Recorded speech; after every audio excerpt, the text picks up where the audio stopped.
What resistance did the Emancipation Proclamation face?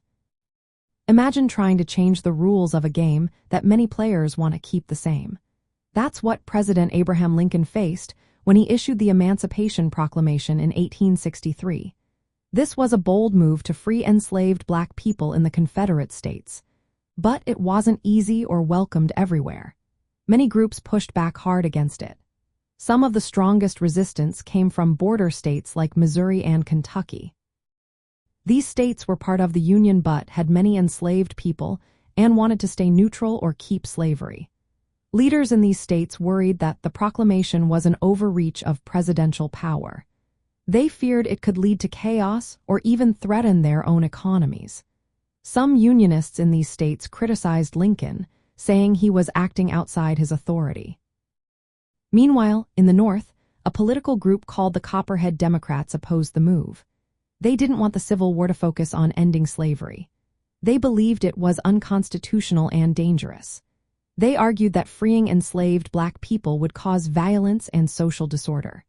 These Democrats wanted to restore the Union without ending slavery, and they used the proclamation as proof that the war was about race and freedom.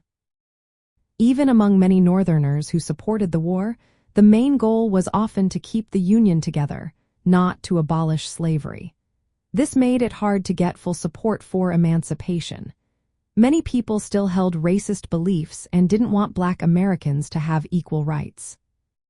Legal challenges also appeared. Critics argued that Lincoln was using his powers as commander-in-chief in a way that broke the Constitution. They said the proclamation was an illegal war measure. This resistance came from those who wanted to limit presidential authority and keep the Constitution intact. On the other side, the Southern states fought fiercely against emancipation. Though they were not directly affected by the proclamation at first, they saw it as a direct threat to their economy and way of life. They responded by increasing their efforts to continue the war and defend slavery.